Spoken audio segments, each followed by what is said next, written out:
Hello friends, मेरा नाम है भारती शर्मा और आज हम देखने वाले हैं अपनी सीरीज में क्लास 10 की हिस्ट्री का चैप्टर नंबर 1 का पार्ट 7, जिसमें हम आज पढ़ेंगे the age of revolutions 1830 to 1848। तो हमने देख लिया था कि यूरोप में कैसे नेशनलिज्म की फीलिंग फैल रही थी, कैसे मिडिल क्लास ये आइडिया लेके आई थी कि अगर आपको फ्रीडम चाहिए तो आपको पहले क्या बनाने पड़ेंगे, नेशन स्टेट बनाने पड़ेंगे। अगर आप सोचते हैं कि नेशन स्टेट के बिना आपको फ्रीडम मिल जाएगा तो ऐसा पॉसिबल नहीं है। तो अगर आपको फ्रीडम चाहिए तो आपको क्या बनाने पड़ेंगे, आपको नेशन स्टेट की डिमांड करनी ही पड़ेगी। आपको फ्रीडम नेशन स्टेट में ही मिल सकता है। तो चलो देखते हैं the age of revolution 1830 to 1848। The conservative regime tried to consolidate their power. Liberalism and nationalism came to be increasingly associated with revolutions in many regions of Europe, such as the Italian and German states, the provinces of the Ottoman Empire, Ireland and Poland. तो जैसे ही conservative regime अपनी power को consolidate करता है, मतलब सब मिलके चाहते थे ना, जो राजा थे वो तो चाहेंगे कि हमारी पावर बढ़ी रहे, हम जैसे लोग ही पावर में रहें, क्योंकि एक राजा जाएगा, एक जगह से मोनार्की हटेगी तो धीरे धीरे सब लोगों को ऐसा एहसास होगा कि भाई मोनार्की नहीं होनी चाहिए, क्या होना चाहिए, डेमोक्रेसी होनी चाहिए। तो वो क्या कर रहे थे, मिलके अपनी पावर को कंसोलिडेट कर रहे थे। तो liberalism and nationalism came to be increasing. जिस तरीके से वो अपनी पावर को बढ़ाने की कोशिश कर रहे थे, उसी पावर के साथ नेशनलिज्म और लिबरलिज्म की फीलिंग भी लोगों के अंदर बढ़ रही थी और लोग कंजर्वेटिव रिजाइम से लिबरलिज्म और नेशनलिज्म को जोड़ के देखने लगे थे। और बहुत सारी जगह पे हमें रेवोल्यूशन देखने को मिलते हैं, यूरोप के इटालियन जर्मन स्टेट्स में, ऑटोमन एम्पायर में, आयरलैंड और पोलैंड में। ठीक है, तो मैंने बताया था कि तब तक कंट्रीज नहीं होते थे, क्या होते थे, एम्पायर्स होते थे, किंगडम्स होते। तो जैसे ऑटोमन एम्पायर है तो इसमें बहुत सारे रीजन्स होते थे, जैसे इजिप्ट इसी में आता है, ग्रीक इसमें आता है, टर्की भी ऑटोमन एम्पायर में आता है, बुल्गारिया, हंगरी, साइबेरिया, ये सारे किस में आते थे, ऑटोमन एम्पायर में आते थे। तो जैसे जैसे कंजर्वेटिव रिजाइम अपनी पावर को बढ़ाने की कोशिश कर रही थी, वैसे ही वैसे जो लिबरलिस्ट थे वो भी अपनी पावर को और ज्यादा बढ़ा के दिखा रहे थे कि भाई अब तो हम आपके कंट्रोल में रहना ही नहीं चाहिए, चाहते हैं हमें क्या चाहिए, हमको चाहिए फ्रीडम। और कहाँ कहाँ पे रेवोल्यूशंस हो रहे थे फ्रीडम के लिए, नेशन स्टेट के लिए, इटालियन और जर्मन स्टेट्स में हो रहे थे, और ऑटोमन एम्पायर, आयरलैंड और पोलैंड में रेवोल्यूशन हमें देखने को मिल रहे थे। और कहाँ किस पीरियड में देखने को मिल रहे थे हमें ये सारे रेवोल्यूशन, 1830 टू 1848 के बीच में हमें ये रेवोल्यूशन देखने। These revolutions were lead by the liberal nationalist belonging to the educated middle class elite, among whom were professors, school teachers, clerks and members of the commercial middle class। तो ये जो revolutions थे इनको lead कौन कर रहा था, इनको लीड कर रहा था लिबरल नेशनलिस्ट कर रहे थे। और वो कौन थे, मिडिल क्लास थी, एजुकेटेड मिडिल क्लास थे लिबरल नेशनलिस्ट। उन सब में क्या आते थे, प्रोफेसर्स थे, स्कूल टीचर्स थे, क्लर्क्स थे, members of the commercial middle class liberal nationalist में आते थे। ठीक है, तो ये सारा हमने पहले के टॉपिक्स में भी पढ़ लिया है। First upheaval took place in France in July 1830, the bourbon. तो पहला रेवोल्यूशन हमें कहाँ पे देखने को मिलता है, 1830 में हमें देखने को मिलता है, वो जो कि था फ्रांस में। The Bourbon kings who had been restored to power during the conservative reaction after 1815। तो यहाँ पे फ्रांस में किसका रूल चल रहा था, बताया था वियना ट्रीटी हुई थी, तो जिसमें फ्रांस में क्या फिर से मोनार्की स्टैब्लिश हो गई थी, और वहां पे बर्बन डायनेस्टी का किंग जो था उसको राजा बना दिया गया था। तो ठीक है, और वो कब किसने बनाया था, कंजर्वेटिव रिएक्शन के बाद हुआ था, मतलब 1815 वियना ट्रीटी जो हुई थी उसके बाद वहां पे बर्बन डायनेस्टी का ही कोई जो एक किंग था, मतलब लुई 16 के खानदान का ही कोई होगा, उसका दूर का भाई वगैरह, उसको वहां का किंग बना दिया था। were now overthrown by liberal revolutionaries who installed a constitutional monarchy with Louis Philippe at its head। तो उन्होंने क्या किया, लिबरल नेशनलिस्ट जो थे उन्होंने उस राजा को, लिबरल नेशनलिस्ट ने उस राजा को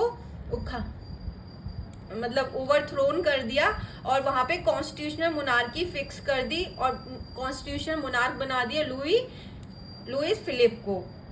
When France sneezes, Metternich once remarked the rest of the Europe catches. तो Metternich को याद करो, ऑस्ट्रिया का चांसलर जिसने ट्रीटी ऑफ वियना करी थी, जिसने अपने आपस में बांट लिए थे। कौन कौन सी कंट्रीज थी जिनके बीच में ट्रीटी ऑफ वियना हुई थी?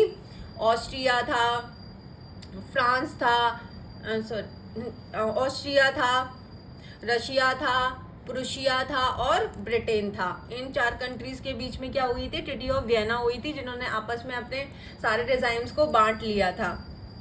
तो उन्होंने एक राजा बनाया था बर्बन डायनेस्टी का, जिसको लोग क्या करते हैं, लिबरल नेशनलिस्ट उखाड़ के फेंक देते हैं मोनार्की को, वहां को उसको भगा देते हैं राजा को, और उसकी जगह पे एक कॉन्स्टिट्यूशनल मोनार्क बिठा देते हैं जिसका नाम था लुई फिलिप। तो जो ऑस्ट्रिया का चांसलर था मैटरनिच, वो कहता है कि व्हेन फ्रांस स्नीजेस, जब भी फ्रांस छींकता है तो the rest of the Europe catches cold, तो पूरे यूरोप को कोल्ड हो जाता है, ठीक है, मतलब वायरस फैल जाता है। तो जो भी हम लिबरल नेशनलिज्म की फीलिंग्स देख रहे हैं, नेशन स्टेट की डिमांड देख रहे हैं, तो कहाँ से शुरू हो रही थी? फ्रांस से शुरू हो रही थी। तो उसने ये बात बोली थी। The July Revolution sparked an uprising in Brussels which led to Belgium breaking away from the United Kingdom of the Netherlands. तो जुलाई रेवोल्यूशन 1830 में हुआ था, अभी अभी बताया था, ठीक है। वो ब्रुसेल्स में होता है और उसको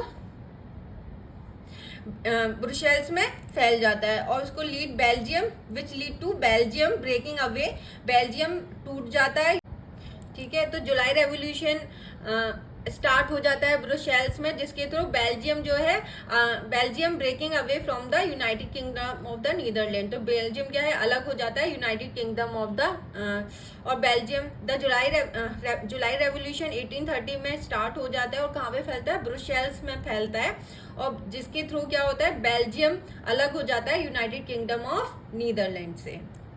an event that mobilized national feelings among the educated elite class across Europe was the Greek War of Independence। तो एक इवेंट, तो एक और इंसिडेंट होता है ग्रीक में, जिसमें जो नेशनलिस्ट की जो फीलिंग थी और ज्यादा लोगों में फैल जाती है, और वो क्या था? Greek war of independence. Greek had been part of the Ottoman empire. तो मैंने बताया था ऑटोमन एम्पायर में बहुत सारे रीजन्स आते थे, मतलब स्टेट्स आते थे, क्योंकि कंट्रीज तो थे नहीं। आज के टाइम पे ग्रीक जो कंट्री है, उस टाइम पे ऑटोमन एम्पायर का पार्ट हुआ करता था। तो Greek had been part of Ottoman empire since the 15th century के टाइम तक ऑटोमन एम्पायर का ग्रीक पार्ट था। The growth of revolutionary nationalism in Europe sparked off a struggle for independence amongst the Greek which began in 1821। तो 1821 में वो struggle करना शुरू करते हैं कि भाई हमें ऑटोमन एम्पायर के साथ नहीं होना है, हमें क्या चाहिए? इंडिपेंडेंस चाहिए। Clear? Nationalists in Greek got support from other Greeks living in exile and also from many West European who had been sympathizers for ancient Greek culture। तो नेशनलिस्ट जो ग्रीक में थे, nationalist in Greek got support, तो nationalist जो Greek के थे उनको बाहर से भी सपोर्ट मिलता है, जो मतलब ग्रीक के बाहर जो ग्रीक्स रह रहे थे उनसे भी उनको सपोर्ट मिलता है, और वेस्ट यूरोपियन जो लोग थे उनसे भी उनको सपोर्ट मिलता है to save the Greek culture, ठीक है। तो अब उनका ये मानना था कि क्योंकि हम ऑटोमन एम्पायर का पार्ट हैं, तो हमारे कल्चर को क्या किया जा रहा है? खत्म किया जा रहा है, और हम तो स्वतंत्र ही पैदा हुए थे, हम पे पहले से तो किसी का कंट्रोल नहीं था ना, पहले भी हम स्वतंत्र थे। तो अगर अब हम डिमांड कर रहे हैं स्वतंत्रता की, इंडिपेंडेंस की बात कर रहे हैं, तो अब कोई क्या प्रॉब्लम है? हम अपने कल्चर को क्या करना चाहते हैं? बचाना चाहते हैं। Poets and artist lauded Greek as the cradle of European civilisation. जो पोइट्स थे, आर्टिस्ट थे, वो ग्रीक को देखते थे कि ये क्या है? यूरोपियन सिविलाइजेशन का क्रेडल है, मतलब पालना है, यहीं से सारी सभ्यताएं, जो यूरोपियन सभ्यताएं वो शुरू हुई हैं, और इसको अगर आप खराब करोगे, मतलब इसका अगर दमन करोगे, तो ये तो अच्छी बात नहीं है। तो इसके लिए भी यूरोपियन कंट्री से ग्रीक्स को सपोर्ट मिल रहा था। The English poet Lord Byron organise funds and later went to fight in the war. तो उसी के लिए एक इंग्लिश पोएट थे जिनका नाम था लॉर्ड बायरन, उन्होंने फंड इकट्ठा किया और उन्होंने वॉर में भी गए वो लड़ने के लिए। Where he died of fever in 1824, जहाँ पे उनकी मृत्यु हो गई फीवर से। Finally the treaty of Constantinople of 1832 recognise Greek as an independent nation. और फाइनली एक ट्रिटी साइन होती है ऑटोमन एम्पायर और ग्रीक के बीच में, जो कि द ट्रिटी ऑफ कॉन्स्टेंटिनोपल 1832 में, और इसी के साथ ग्रीक क्या हो जाता है, इंडिपेंडेंट नेशन बन जाता है। क्लियर? तो आई होप आपको आज का टॉपिक समझ में आया होगा, जिसका नाम था द एज ऑफ रेवोल्यूशन 1830-1848। तो अभी हमने 2 रेवोल्यूशंस देखे हैं यहाँ पे, है ना, 2 रेवोल्यूशंस देखे हैं। क्लियर? पहला कहाँ पे हुआ? तो पहला हुआ था फ्रांस में और दूसरा हुआ था बेल्जियम में। ठीक है, तो पहला हुआ था फ्रांस में और दूसरा हुआ था बेल्जियम में। तो जब 1830 में जुलाई रेवोल्यूशन हुए थे, तो जुलाई 1830 में 2 जगह रेवोल्यूशन हुए थे। एक कहाँ हुआ था? फ्रांस में हुआ था, दूसरा बेल्जियम में हुआ था। फ्रांस में जब हुआ था तो क्या चेंजेस हुए थे कि जो बर्बन किंग जो था उसको क्या कर दिया गया था, उखाड़ फेंका था वहां की मोनार्की को, और उसकी जगह पे कॉन्स्टिट्यूशन मोनार्क को बिठा दिया था, जिसका नाम था लुई फिलिप। और बेल्जियम में क्या किया गया था कि बेल्जियम पहले पार्ट हुआ करता था यूनाइटेड किंग ऑफ नीदरलैंड का। तो जिससे क्या बेल्जियम के लोग चाहते थे कि उनको अलग होना है, नीदरलैंड के साथ नहीं रहना है, तो उसके बाद बेल्जियम क्या हो जाता है, टूट के अलग हो जाता है। और दूसरा क्या देखा था, ग्रीक रेवोल्यूशन देखा था, जो 1821 से स्टार्ट होता है और 1832 में द ट्रीटी ऑफ कॉन्स्टेंटिनोपल के साथ ही वो एक इंडिपेंडेंट नेशन बन जाता है। तो आई होप कि आपको आज का टॉपिक अच्छे से समझ में आया होगा। अगर आपको मेरे वीडियोस अच्छे लगते हैं तो प्लीज़ मेरे चैनल को सब्सक्राइब कीजिए, मेरे वीडियोस को लाइक कीजिए और शेयर कीजिए, और जो वीडियोस अच्छे लगते हैं तो प्लीज़ कमेंट करिए, और अगर नहीं भी लगते हैं तो भी कमेंट करके बताइए ताकि मैं इम्प्रूव कर सकूं। ठीक है, तो थैंक यू।